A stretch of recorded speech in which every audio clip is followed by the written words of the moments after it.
Okay, if I could ask the room members, would you please move back to your seats and see if we could begin this full committee meeting?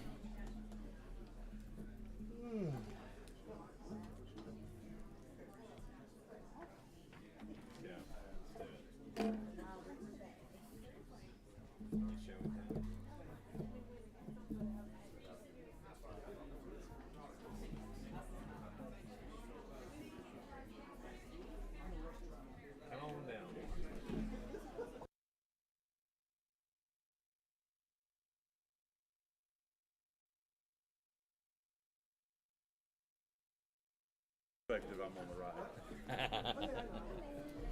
right. We all know. We know. I just thought I've got my own 4-liter. I got a little talk from that, by the way.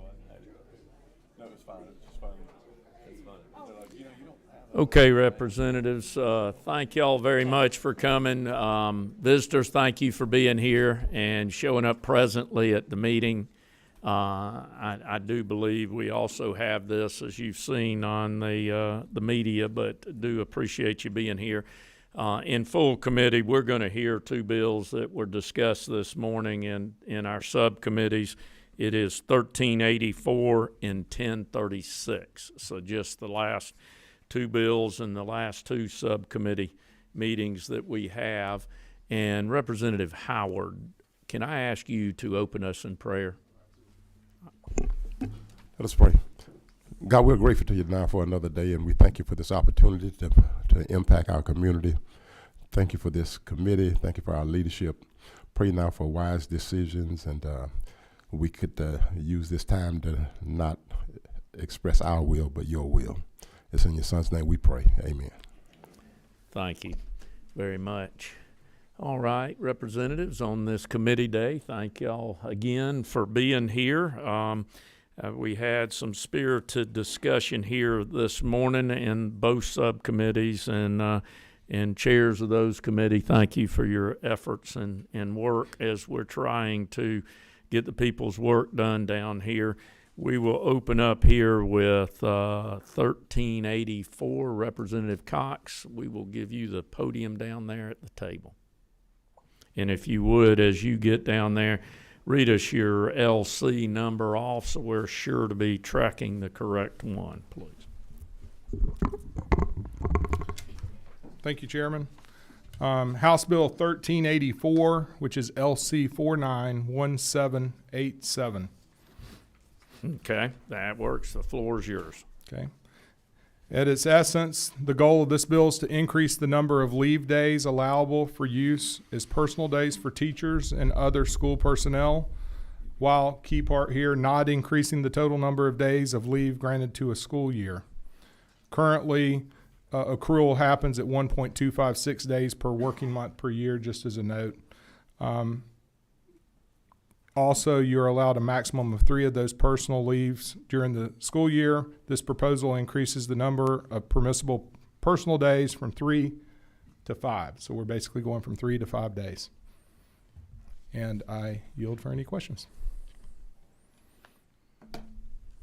Well, you have a few questions. I'll see if I can take them in order. First of all, Representative, thank you for this bill. Seems very conscious of teachers and the fact that they are a lot of times not given opportunities that other professions are to take some time off with their family and do their personal needs. So thank you for that effort in trying to increase that for our teachers. We'll move on number 12. Representative Glaze, is that you? Yes, sir. Thank you, Chairman. And thank you so much, my dear colleague, for bringing this bill. As we continue to do the work of trying to recruit and retain teachers, this bill sits in that space to help us realize the need for teachers to have those days where they can actually what we call just rejuvenate. And I know teachers will be excited about having these additional days. So I do think it follows our desire to build up our pipeline, to retain teachers, and to make sure that we focus on their needs as well. So again, I just want to thank you and commend you for bringing this bill. Thank you. Okay. Thank you, Representative. Vice Chair. Thank you, Representative, for bringing this bill. And to echo the chairman's comments, and for those in the audience, we care about our teachers here in Georgia. In fact, we've increased teacher pay by, under the current budget proposal, $9,500 over the last 4 years. And so we're putting our money where our mouth is, and I think this is one more step in that direction. 2 quick questions for you.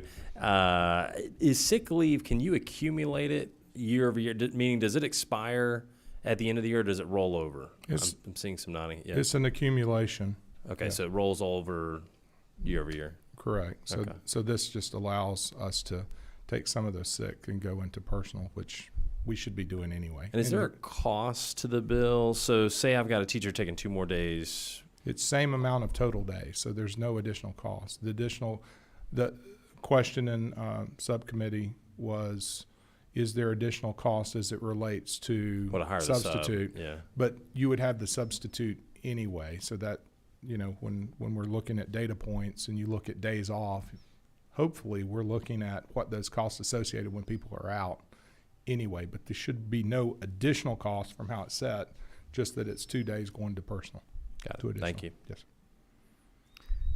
Clarification, you're not adding days. What you're doing is you're adding flexibility of how those days are used. Absolutely, 100%. What I understood.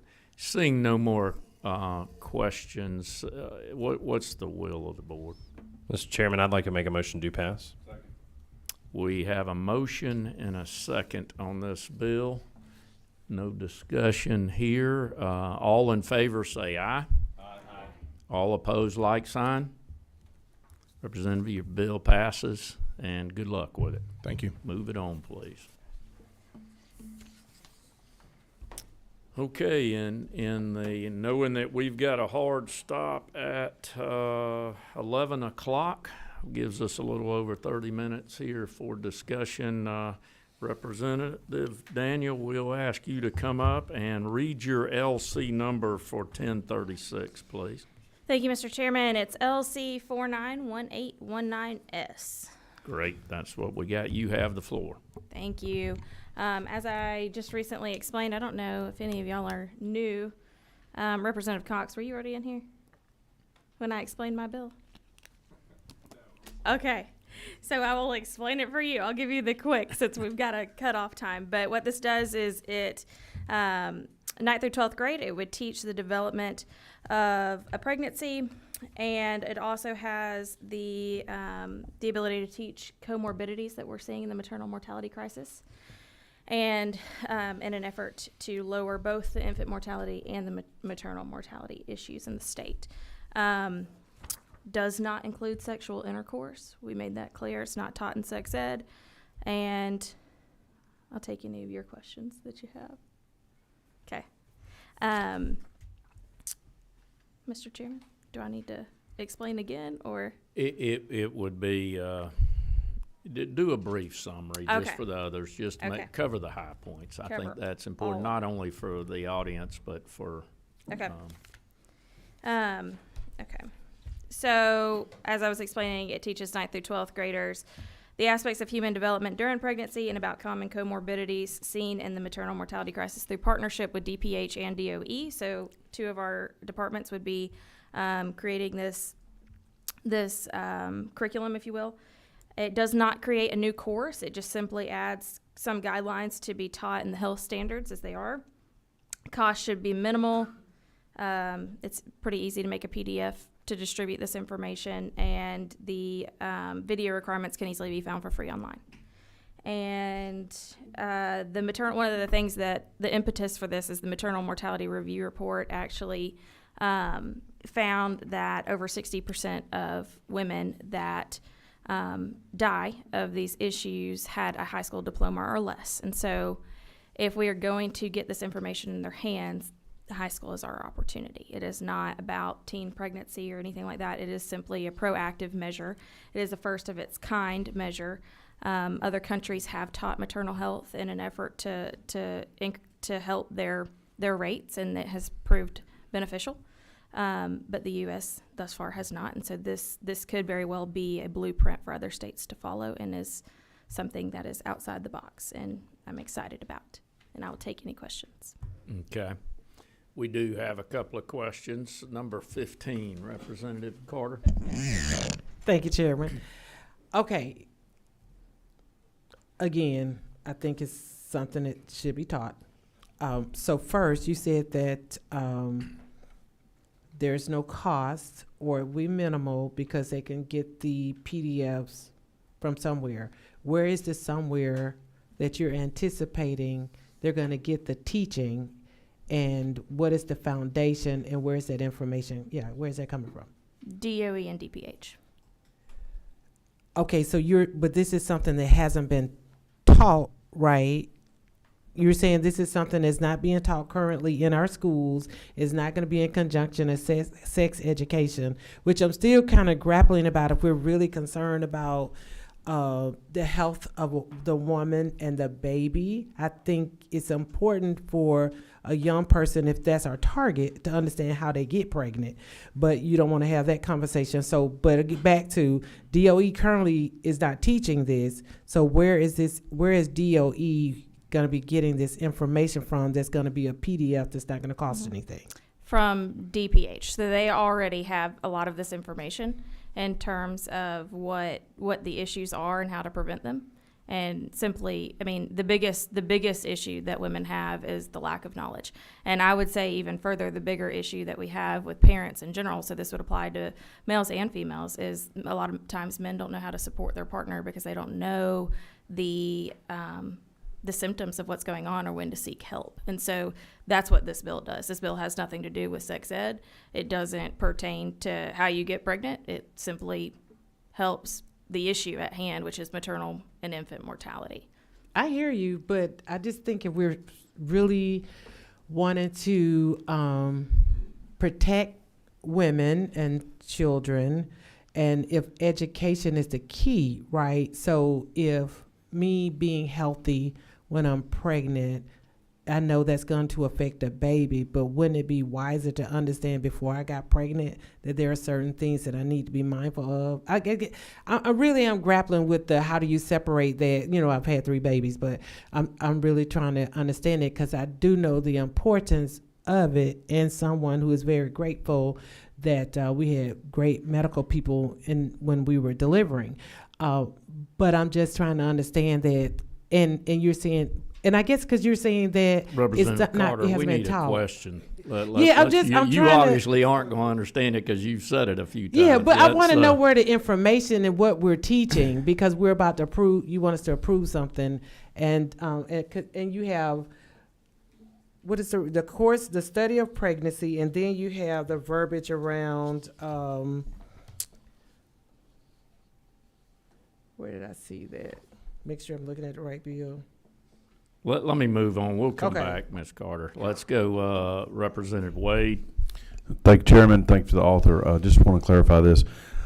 In college study for both early childhood and education teachers, as well as teachers of health and science, all of them have courses at the collegiate level that cover pregnancy, maternal mortality, those kinds of things. All you're doing is getting the curriculum to be designed with the 2 state departments to make it germane to a high school setting as a part of the curriculum in health classes. And because of the decision of what we're talking about is pregnancy is a part of health, and we're taking it from that point forward. It doesn't negate any existing sex ed classes and what's being taught in those courses.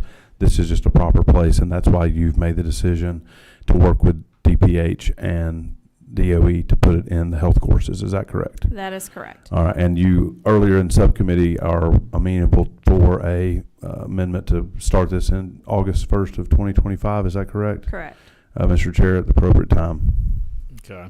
Let's cover a few more questions. Thank you. Representative Wilkinson, I believe, number 1.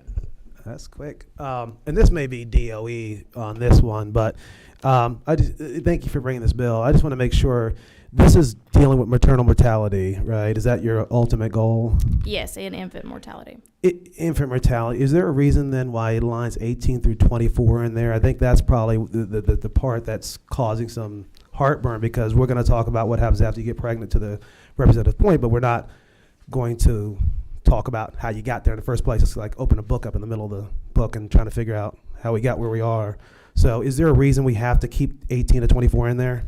Yeah, so 18 to 24 actually talks about the stages and hallmarks of gestational development. And so the importance of that is, like I mentioned in subcommittee, the biggest threat to infants is prematurity and low birth weight. And so understanding how they develop along the way, because there are a lot of developments that take place week by week, and understanding that, we listened to Representative Glaze's testimony, really, when I did the maternal commission on the floor the other day, and the importance of, she had, was it a grandbaby that was 21 weeks old?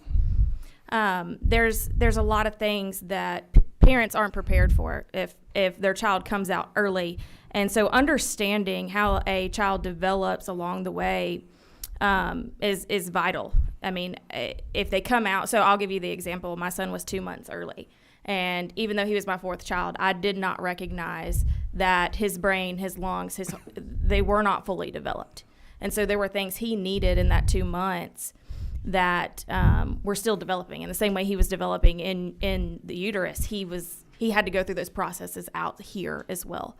And so making sure that, parents are aware of that and what the symptoms are. I'll give you another example. Preeclampsia usually develops somewhere after the 20th week of gestation. And there are side effects of that. The only treatment, if you will, for preeclampsia is to deliver the child. There is no medication. There's nothing that you can prolong it potentially if the woman doesn't have a stroke. But in terms of the risk of a child being born early, that's why this is the development is important. Okay, so one more question for you, then one for DOE, if you don't mind. I'm gonna go quick. So would you be open to just clamping that really down to the risk of premature pregnancy? Premature birth? Because basically what you're describing is the risk of a premature birth. So instead of getting into an argument and the discussion of fertilization inside the uterus, because, do you have to go back to the last menstrual cycle, et cetera? I mean, in all of these different stages, let's go back to, instead of when life begins, just say the risk of premature birth. I don't think I understand. Okay, all right. Well, I don't think that would fit or accomplish the purpose of this bill. I believe so. I do believe that. DOE question, I guess, if they're okay. Can I ask DOE a question? Go ahead. One question, yes. Is sex ed taught differently? Is sex ed taught by a different teacher in a different class in high school from health? I might refer to some of my colleagues here who are in the direct school business, but I don't think so. But sex ed and health ed are two different code sections, and Mr. Walker could probably address that. So sex ed is within health, but health doesn't have an opt-out kind of thing. Sex ed does have an opt-out. So it's taught interchangeably, but as a separate section. So how do we accomplish, and I apologize, this is 1A question, how do you accomplish lines 32 and 33? Does a teacher leave the classroom and come back in? Because you have to be, if it's taught in the same curriculum, how do you then teach this information in a class that doesn't include sex ed when sex ed is included in health? So they literally could just teach it on a different day. Yeah, again, I think there's probably 1,000 different versions of how this is done depending on what school you're in. But it says in a course of study. I'm sorry, it says in a course of study. So that's my problem, is that similar to if we're going to hold legislation, I get your intent. I'm just afraid that we're moving down a path where you're going to force a teacher to discuss when birth begins. You put them in a separate classroom, and that if they can't talk about it together, students are going to be confused, is that we have to wait till Thursday to talk about that. So it's going to hurt that conversation. Yeah, so in the same way we teach history on different days, there are literally, we talk about the Civil War on 1 week and we talk about something the next week. I think that's a really, with all respect, a baseless concern. And Representative Wilkinson, good job with that 1A. That was really 2A. And y'all are figuring out a good way to squeeze a few extras in on me, but I caught it number 24. Is that Representative Maynard? Thank you. Thank you again for the bill. So within the health education class, when the teacher sets out their curriculum for the week, for the month, for the quarter, for that matter, teachers, for example, in math class, they may teach addition on one day and they may teach subtraction on another day. What this bill is simply doing, and I like to refer to the lines that I mentioned earlier, which are really emphasizing the maternal mortality piece. The teachers, and if you can just say yes or no, the teachers will teach this course on the particular day that they decide, and on another day they will decide to teach sex education. The one change based on the discussion from Representative Wilkerson is on the completely separate day, if that's what the teacher chooses to do on a completely separate day, some students may not be in that class because their family member, their guardian, has opted for them to opt out of sex education. Is that Yes. what I understand? Okay, That's thank correct. you. Number 27, Representative Cox, is that you? It is, yes. I've had a minute to read it now. Thank you for this bill. And, you know, I'm not going to get into the pro-life, pro-choice. I kind of know where I stand and I know where others stand. But the one thing I do know is that the ability to understand when DNA starts and where we are in stem cell research and the science behind it. My wife, we were fortunate to have 3 children. Unfortunately, we lost 3. So that process that my wife went through, of course, and our family went through, is very difficult during pregnancy. Things such as understanding that a low amount of progesterone or a different type possibly could have helped save the life of some of those children through medicine. In understanding stages of how, just take a plant. So if you garden, just take a seed, you plant it, and every stage is fragile. It's fragile all the way to the end of when we become old and we're moving on to, my belief, going to heaven or the other way.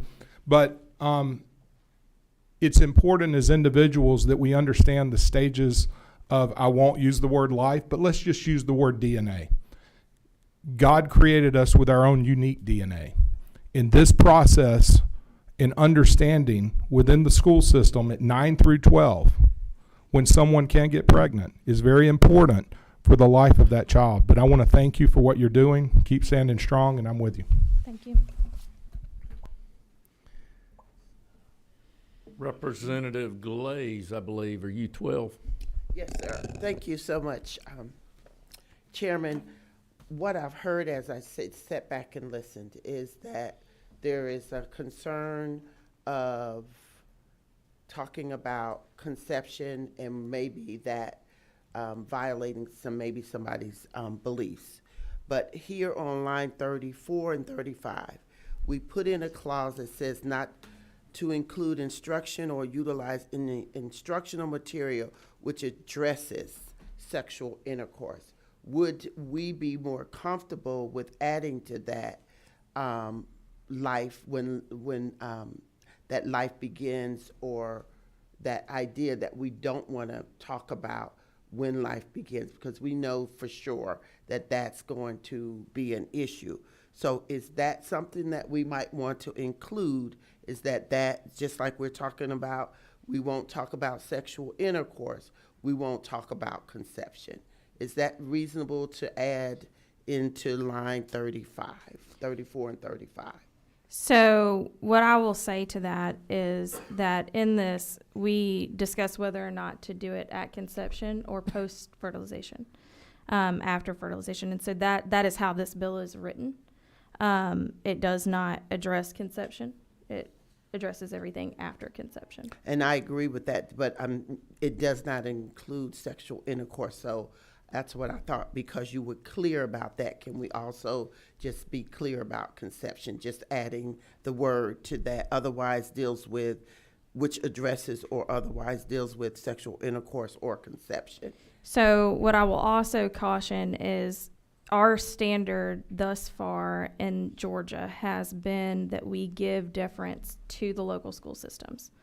So in the same way that sex ed is taught, different school systems determine what and how they want to teach that. And so to clamp down on this, I think would actually be impeding on that local difference that has historically been given. And I wouldn't be favorable to that. Okay, I just appreciate your response, but I don't see how we put in 34 and 35 and was clear about where we would not teach and go into sexual intercourse, and then we not be willing to put in conception, just so that we don't have those lines crossed inside of this, because this bill is not trying to go into either of those areas. But I appreciate, I just wanted to bring that, because that seems to be a concern. Yeah, so the reason that the 34 and 35 is in there is because this requires a video.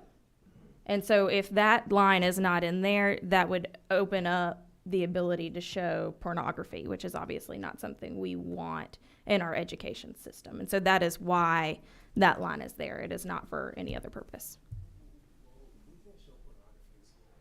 Well, your library can, but that's a different thing for a different day. We're going to go one or two more on this is what we'll do. Vice Chair. Mr. Chairman, I'd like to make a motion to pass. Okay, hold on 1 second here. I hear you. Representative Wilkinson. Oh, I'm sorry. No, I'm good. Okay. All right. Well, we got a motion to do pass at this time. Do we have a second? Second. We have a second. All in favor say aye. No discussion. Oh, excuse me. We will. I apologize. You're right. We've got discussion here after our motion. Number 15, Representative. Okay, thank you. And we just denied a piece of legislation that would help our children in driving, and we said slow it down. We've had more discussion trying to understand this than the other one, but we're going to rush it. So, and I know there's a motion on the table, but maybe this one needs to be slowed down. Not because I absolutely believe it should be taught, but I think there's a lot still going on with this bill, and we want to rush this one, but we don't want to rush making sure our children take driver's education. So I will say that this bill has been out there for quite some time. This has not been rushed. This has been thoroughly vetted through the Department of Education and the DPH. And there are more steps in this process. So if that is how you feel, I welcome you to come and speak against it in rules or on the floor. Let me go to number 12 here. And this discussion at this time, it needs to be about an amendment, please. And that's what we talked about, that the amendment would come forth You've on the got start date. So I'm making the amendment on the start date to be August 1st, 2025. Okay, This was so the proper time for the amendment. okay. I hear that amendment. We would need a second on that amendment. Second. Okay, we've got a second, an amendment to change your start date, Representative, is what we've got. Let's get Michael to, our legislative counsel to read what that amendment would sound like in the bill, please. Thank you, Mr. Chairman. On line 13, at the beginning of line 13, would be inserted by August 1st, 2025, comma, the State Board of Education, and the capital T and the would be changed to a lowercase. So it would read by August 1, 2025, the State Board of Education. Starting there on line 13, is that correct? Yes, Mr. Chairman. Okay. I believe we have, yes, I do see a quick question on that one first. Michael, just a quick question. With schools starting July 28th, and does that trip us up at all? I mean, do we need to set a July 1st? Thank you. With the lead time, having the full year to prepare the course of studies, July 1st makes more sense. Often when we are legislating something to happen in the current year and it won't become effective until July of the current year, we'll sometimes bump to August to give the departments a chance to respond. But yes, since they will have the rest of 24 and the first half of 25, July 1 should not present any obstacles and would capture the full 25-26 school year. And again, on the amendment here, we're talking about Representative Wilkinson. Well, unless I can amend the amendment. That's a good question. I think we need to vote on it first and then, well.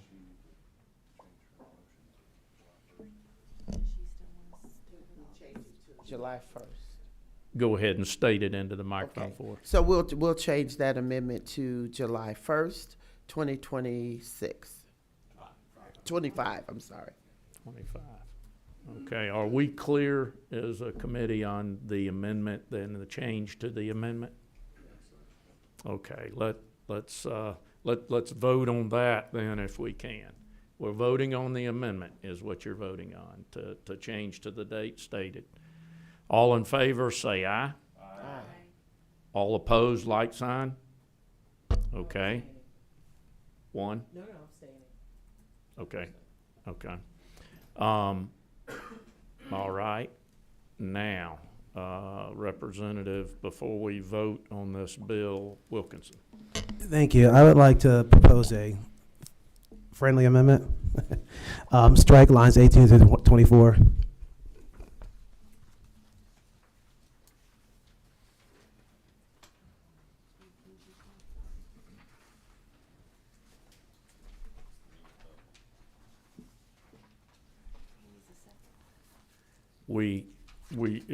I'm giving you all a moment to read 18 through 24.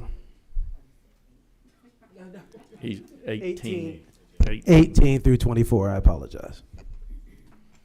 And then we have an amendment on the floor. Is there a second? Second. We have a second. Okay. I seeing no discussion on this amendment. Can I interject? I do see discussion. Representative Wilkinson? No, I took my. Oh, keep doing. Yes, Representative, you want to comment Yeah. on the amendment? So that would take out the entire development of a human being.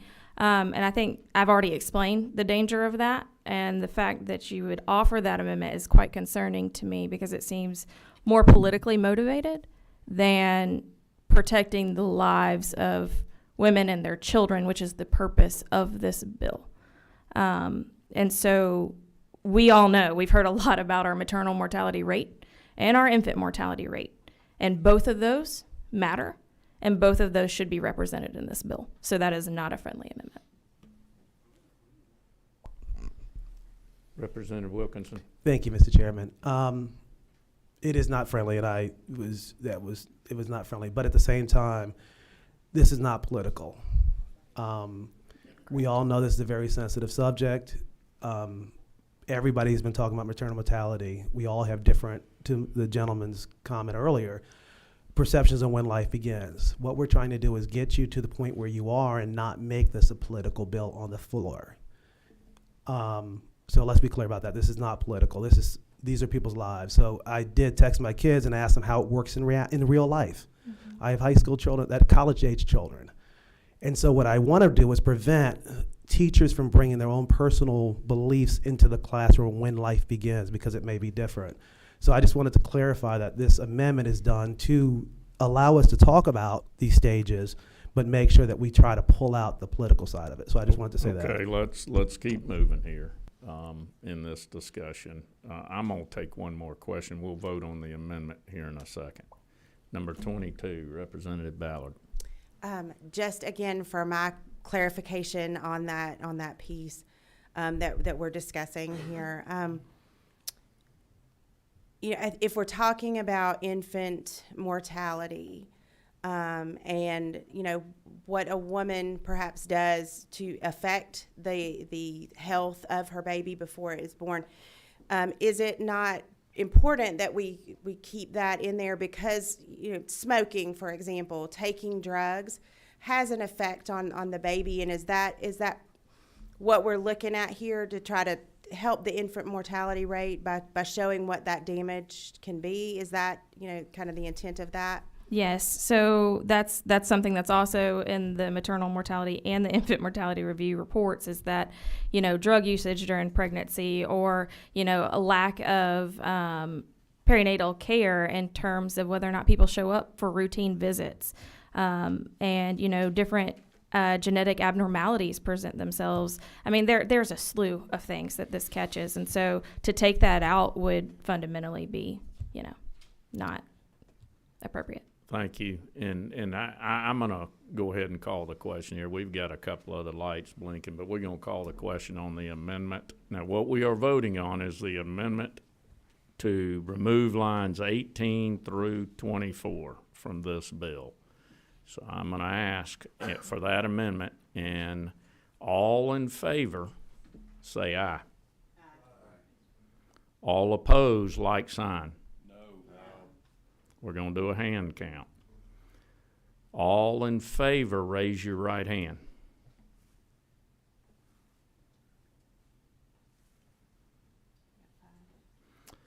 All opposed to this amendment, same sign. Raise your right hand. Got 6. Okay, it passes. It fails 5-6 there. All right, we're back on to the original bill at this time as amended. And I think for time purposes, I could take a question or two. What I'd need to ask, is it that important? What's that? If it's an amendment, this is appropriate. Yes, yeah, exactly. Good point. If it's an amendment that you're doing, you're recommending. Number 24. You waving? I believe number 9, Representative Howard. It's not an amendment. Well, then, no, we're not going to entertain it, and we're going to keep going. We got them down the line. Representative Glaze? Yes, I'd like to make an amendment on line 35 that would include conception, not to talk about conception. Just like we say not to include instruction and utilize instructional material that addresses or otherwise deals with sexual intercourse and conception. Okay, we have a motion, an amendment here to add the word conception. I'm assuming Yes. Or conception is what you would like to add? And conception. And conception. With sexual intercourse and conception. Legislative Council, do you have that then? Michael, can I ask you a clarifying question? So on line 20, it says after fertilization. Would that not already be covered?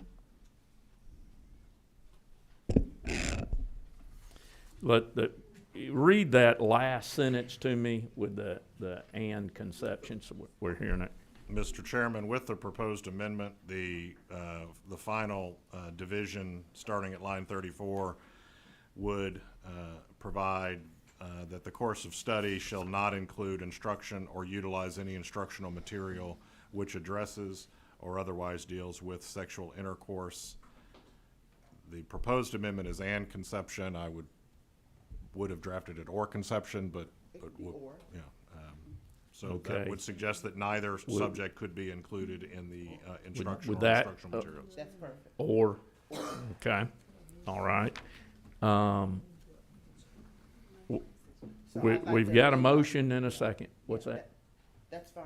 Or. Okay, or, and I believe the committee understands what she is amending here with the words she has added. And seeing no discussion, we have a motion and a second. Let's vote on this. All in favor of the amendment proposed here to lines 34 and 35, say aye. All opposed to this amendment, like sign? No. Okay, or no. I think we're going to do a hand count again, just so I'm sure. We've got an amendment for lines 34, 35. Those that were in favor, raise your right hand. Okay. Those that are opposed to the amendment, like sign, raise your right hand. Okay, that amendment does not pass. Let's move we've got a motion and a second for the amended bill now. And at this time, let's take a vote on it. All in favor on this amended bill that we have, say aye. Aye. All opposed, like sign. It carries. Thank you very much. Good luck. Thank y'all. We are adjourned. Thank you, visitors, and thank you, leadership group that are here. Look forward to your day here and with us.